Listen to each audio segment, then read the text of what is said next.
We're now at the second half of John's Gospel, chapter 15, and just into the first section of chapter 16. This is where Jesus warns his disciples that if they act the way that he's been acting, that the world will hate them just as much. John 15, verse 18. If the world hates you, keep in mind it hated me first. If you belonged to the world, it would love you as its own, but as it is, you do not belong to the world, but I have chosen you out of the world. That's why the world hates you. Remember the words I spoke to you. No servant is greater than his master. And if they persecuted me, they will persecute you also. And if they obeyed my teaching, they will obey yours also. They will treat you this way because of my name, for they do not know the one who sent me. If I had not come and spoken to them, they would not be guilty of sin. Now, however, they have no excuse for their sin. He who hates me hates my Father as well. And if I had not done among them what no one else did, they would not be guilty of sin. But now they have seen these miracles, and yet they have hated both me and my Father. But this is to fulfill what is written in their law. They hated me without reason. When the Counselor comes, whom I will send to you from the Father, the Spirit of truth who goes out from the Father, he will testify about me. But you also must testify, for you have been with me from the beginning. And all of this I have told you, so that you will not go astray. They will put you out of the synagogue, and in fact, a time is coming when anyone who kills you will think he is offering a service to God. They will do such things because they have not known the Father or me. And I have told you this, so that when the time comes, you will remember that I warned you. I did not tell you this at first, because I was with you. Remember that we're in the transition period here, where the disciples are transformed into, or being transformed into, the apostles. The disciples are those who sit at the feet of Jesus and learn from him. But that time is changing because Jesus is leaving them.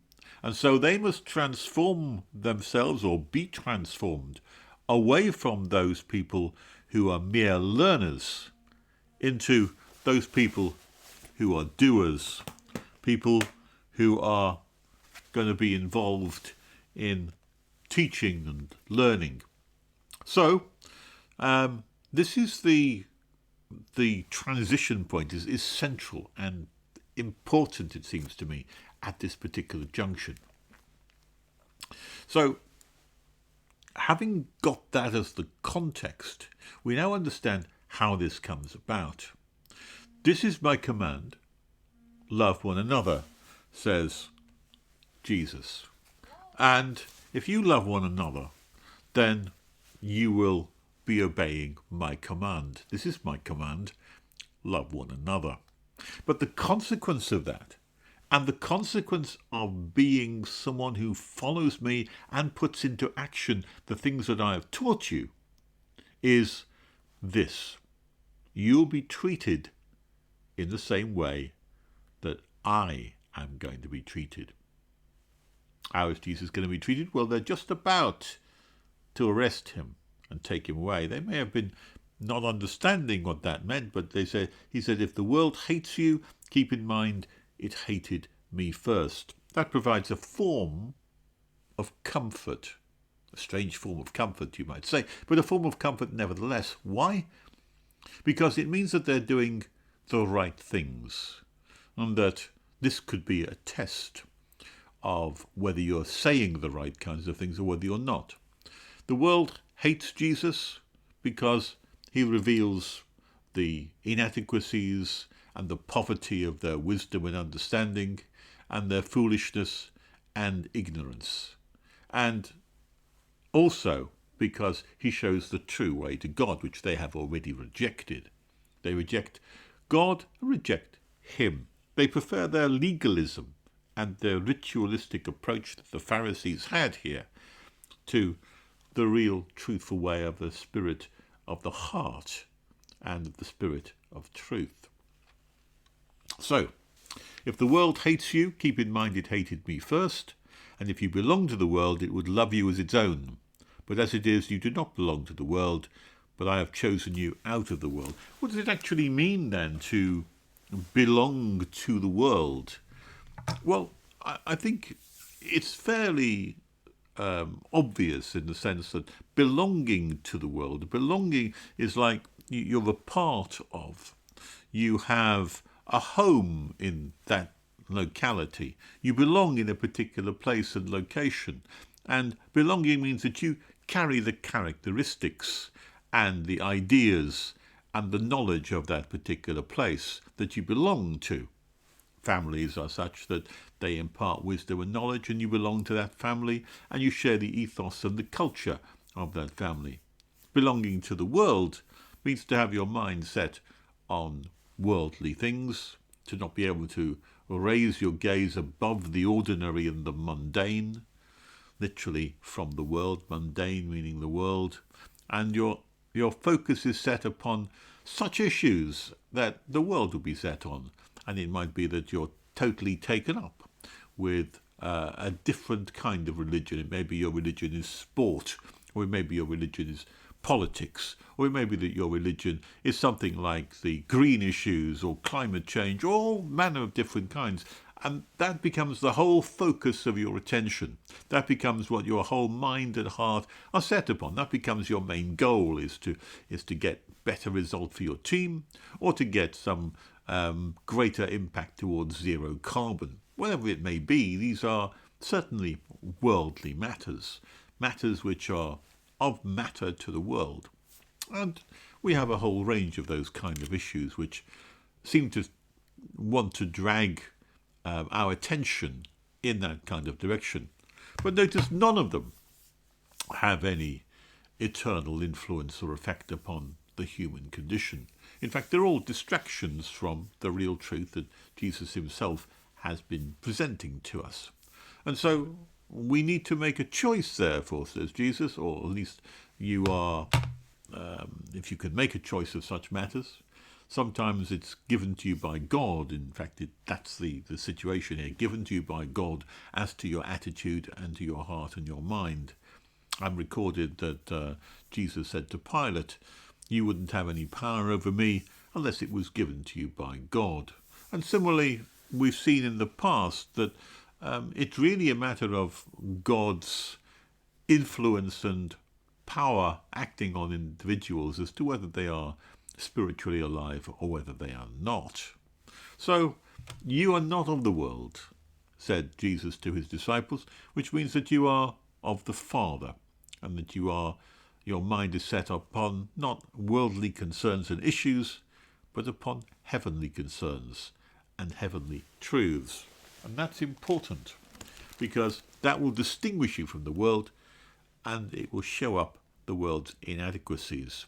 As it is, you've been chosen out of the world, and that's why the world hates you, he says. Remember the words I've spoken to you, no servant is greater than his master. So if they persecuted me, and they're just about to do so, then they will also do the same to you.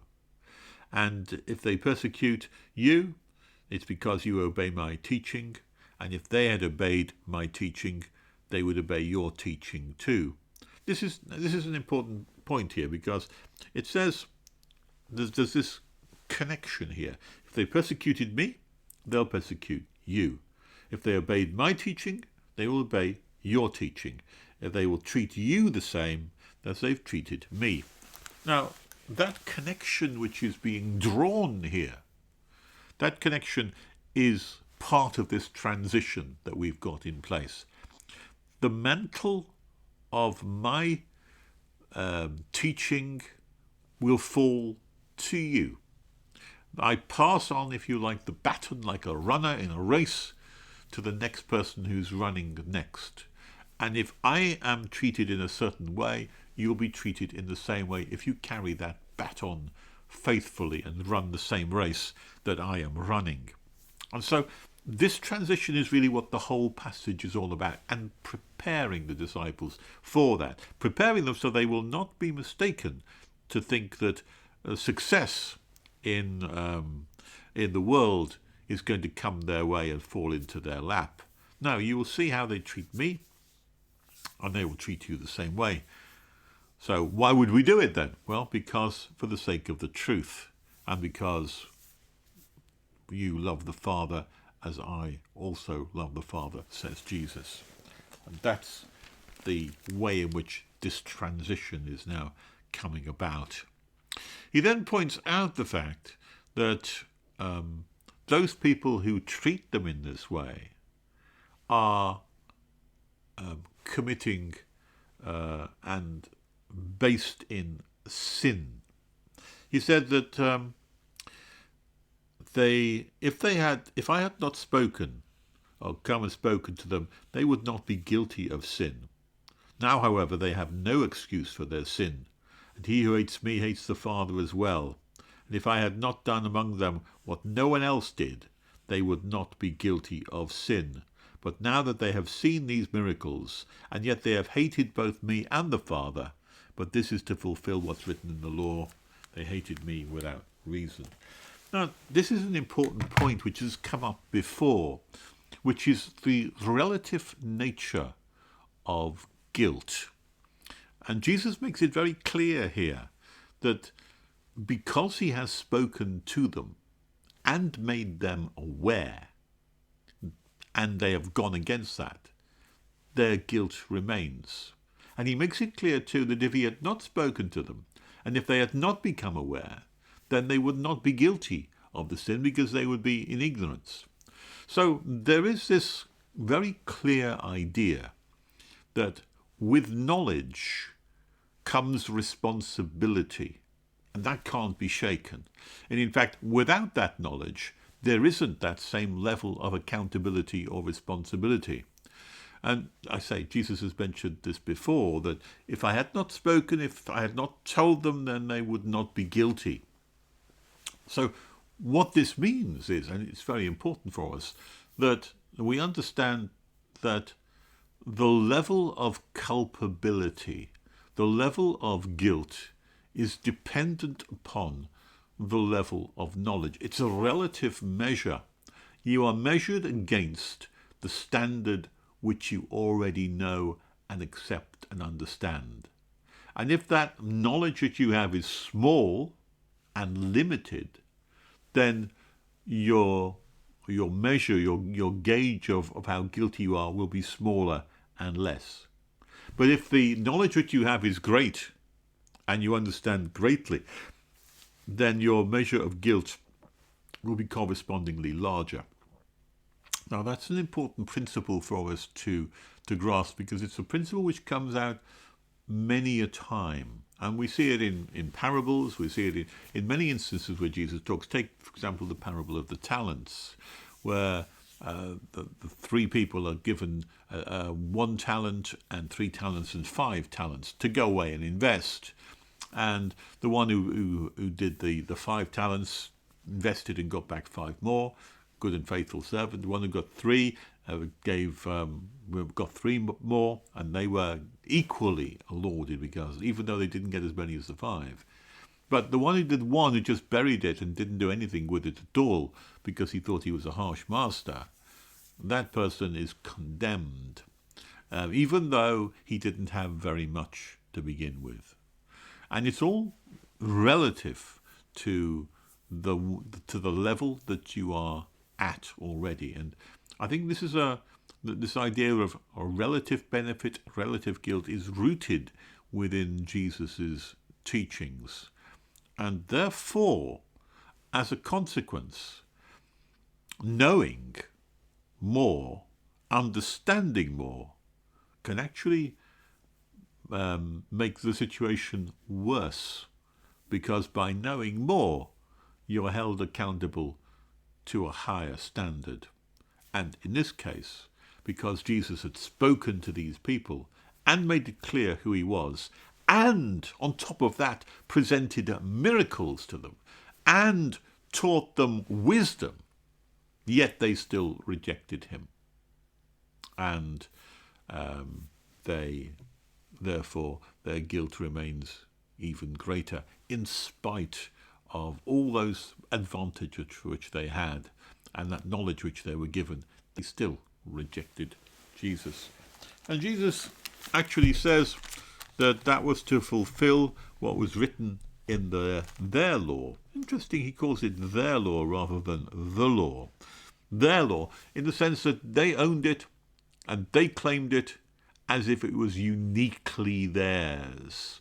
That the laws of Moses are things that we look at, that we control, that we interpret, that we understand, and that we have therefore ownership of. And we are so proud indeed to be the people who are the custodians of the law. And yet that very law, Jesus says, is the law which they do not even understand or follow themselves. And he said, this is to fulfill what is written in their law. They hated me without reason. And we can find that in Psalm 35 and verse 19. I'll just turn that up now. 35 and verse 19. Let me just read from verse 17. O Lord, how long will you look on? Rescue my life from their ravages, my precious life from these lions. I will give thanks to you in the great assembly, and amongst throngs of people I will praise you. Let not those gloat over me who are my enemies without cause. Let not those who hate me without reason maliciously wink the eye. They do not speak peaceably, but devise false accusations against those who live quietly in the land. They gape at me and say, aha, we have seen with our own eyes, we have seen it. And that's a clear statement as a reference that Jesus is pointing to himself and how his enemies will soon be gloating over him. There's also a reference from Psalm 69 as well. Let me just turn that one up for you as well. Psalm 69 and verse 4. Let me read from verse 1. Save me, O God, for the waters have come up to my neck. I sink in the miry depths where there is no foothold. I've come into the deep waters and the floods engulf me. I'm worn out calling for help. My throat is parched. My eyes fail, looking for God. Those who hate me without reason outnumber the hairs of my head. Many are my enemies without cause. Those who seek to destroy me, I am forced to restore what I did not steal. Now, these are important and important things. That what you find here is those who hate me without cause. This is probably one of the worst things you find in life. You can find there are people who are malevolent and malicious against you, and maybe because they feel they've got something against you in some way or other. They feel that they've been injured by you, and therefore it's not surprising that they may feel aggrieved at you and want to do you a bad turn in return, as they would think. And that's the normal way of thinking and the normal way of life. But to come across people who are genuinely malevolent, which means that they hate you not for any cause or any reason at all, but they hate you just for the sake of hating. They hate you because that's just an outlet of their natural impulses. To hate simply because hatred is your way of life. And to come across people like that is some of the most shocking and disturbing things that a human being can come across. You end up suffering from a kind of post-traumatic stress disorder when you meet up with people who genuinely seek to do you ill and they have no reason for it. No good application for it. No understanding of why that might be the case. And no cause whatsoever, and yet they still wish you ill. And when you meet with people like that, it's not just unnerving, but it rocks your whole faith in human nature, and it makes you begin to realize how vulnerable you are to the capricious nature of evil people. And That, says Jesus, is what he was on the end of. And you too will find yourself in the same situation if you follow me. They hated me without reason. One of the worst things that you can come across. And when the counselor comes, whom I will send to you from the Father, the Spirit of truth who goes out from the Father, he will testify about me. But you also must testify, for you have been with me from the beginning. And here really is the crux verse of this particular passage. And the crux verse is the transition point, as I pointed out to you. The transition from disciple to apostle, from those who sit and learn to those who are sent out. Apostelos, to send out from someone. And Jesus is sending them out to play the role which he will no longer be able to play. They are to teach the things that he will no longer be able to teach. They are to be his representatives and carry on his work, building up the church. You also must testify, for you have been with me from the beginning. One of the qualifications of an apostle was that they had been with Jesus from the beginning. They couldn't appoint apostles who had not been with Jesus from the beginning. And Paul himself, when he claimed apostleship for his experience, it was only because Jesus had personally sent him and appeared to him, especially as one born out of due time, as he put it. And all this I have told you so that you will not go astray. In other words, you have a job to do. You have a path to tread. You have a road to take, and you must not veer off that road. They will put you out of the synagogue. In fact, a time is coming when anyone who kills you will think he is offering a service to God. So you carry on my work. You do the things that I've been doing. You teach the things that I've been teaching. You bring people to a knowledge of God, and the world will hate you because it hated me first. That will bring you some comfort. A time is coming when anyone who kills you will think he is offering a service to God. Now, just pause at that point a minute and ask yourself, how is it that people can get things so wrong? You are persecuting and even killing the disciples of Christ and thinking that you're doing a good job. Saul himself fell into that particular error, and it's an egregious error. It's one which is probably the worst error you can be, where you think that you're doing absolutely the right thing and you're doing absolutely the wrong thing. The human heart and mind can so deceive itself and make up stories and ideas to justify almost any circumstance. That's the problem that we have with the human heart and mind here. We can excuse and justify ourselves, and we can hide and disguise ourselves even from ourselves, so we don't even understand our true motives, not as God sees them. And getting that kind of insight requires spiritual enlightenment, which is why Jesus talks about the need for the counselor to come and enlighten people. It's the same thing which happened strategically to Paul. He was Saul, breathing out threats and slaughter against the disciples, thinking that he was doing the very work of God. And it took a blinding incident from an intervention from Jesus for him to come to his senses and realize he was doing the exact opposite. They think that they were doing what God is saying because we can so easily deceive ourselves. When anyone who kills you will think he's offering a service to God. And that's what's happened right down the ages, haven't we? There have been all manner of persecutions, right from the early church times through to the Middle Ages, where people have been taken and burnt at the stake for heresy or for errors of different kinds.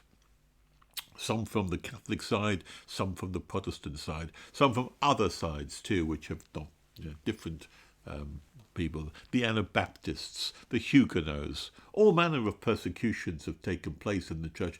And those people who were doing the persecuting believed that they were doing what God wanted them to do.